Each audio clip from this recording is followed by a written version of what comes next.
Okay, so we are in week 6 already, and you're going to be working on writing a grant this week. So let's go over some of the reasons why you want to be writing a grant. If you're going to be writing a technology grant, you got to think of some things ahead of time before you just think, oh, this is what I want. What's the purpose of writing the grant? What's the goal for the kids? Stop running around and looking for the bright, shiny things. I get a lot of grants that come in my office, and people are like, I like this thing because I saw it at a workshop and it was wonderful. Well, what did you like about it? Well, the kids loved it. Why did they love it? What was great about it? What did the kids learn? So be really, really specific on what you want it, why you want it for your kids, and what's the goal for your kids? What do you want them to be doing? How are you going to pick your kids? Is it a target group? Are you targeting your EL kids? Is it for everybody in your classroom? If so, is there a classroom next door that can be a control group so you can see whether this is an effective use of technology or not? It's really good at the end of a pilot to have data to show that it worked or not just that we liked it and it was fun, but what did it do to improve our kids' ability to, write or think or produce something. So be very specific on who you're going to be targeting. What are you measuring? What are you doing exactly? What standards are you working with? Is it writing? Is it ELD? What's your goal for your kids? And be very, very specific, because you can't just say math.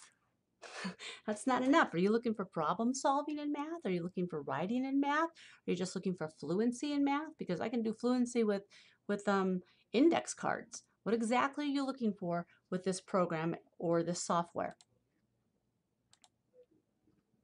When are you going to do this?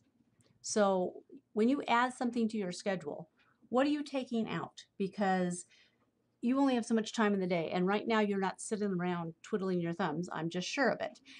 So think very clearly of what it is that you're going to not be doing to do this. And are you going to really be able to devote the time to it that you say that you're going to be able to do? We have some programs that we use for reading intervention, and to be successful, they have to be used 20 minutes a day for kids. Every week I get the report back and it says people are not using it for enough time. Well, if we're not going to use it the correct way, then why are we using it? So either schedule it in, get the right amount of time in, or don't do it at all. Okay, before you buy something, talk to ITS. See this guy, this ITS guy? He's going to shut you down in a hot minute if you buy something that doesn't go with his system. You may think it's the greatest thing in the world, and he's going to come in and say, nope, sorry, that doesn't work with Cisco. And then you've just spent a lot of money for nothing. You've got to know your policies about software and hardware, and you probably don't know them. So go make an appointment with your IT director and say, this is what I'm thinking about. Will this work with what we have in the system? Is this okay? Are there security risks that I need to know? Are they asking for kids' emails, which, under 13, they're not supposed to be doing? That's against the law. He's going to know more about the security and whether it's going to work with the network than you're going to know. You just may think it's a great idea, but you've got to check with him or her. Also talk to Ed Services, because Ed Services is going to say, well, this fits in with our plan or it doesn't fit in with our plan. So you cover your bases before you get the product.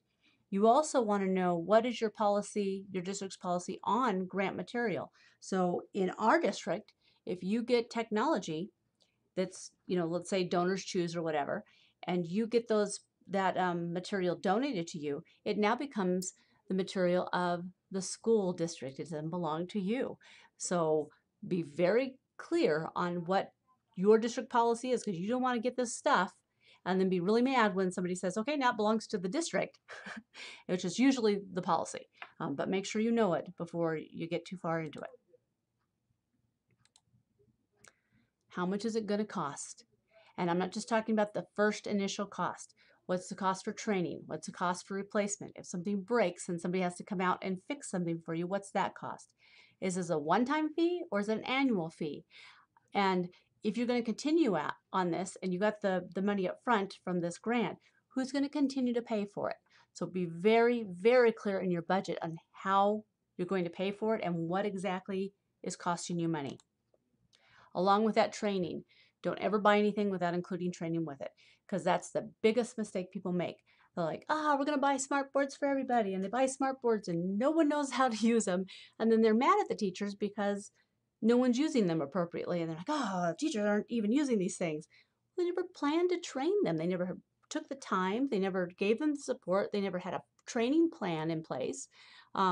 This is the biggest mistake I see with technology integration, is that people leave off the training. So make sure that that is included and you've got money for it.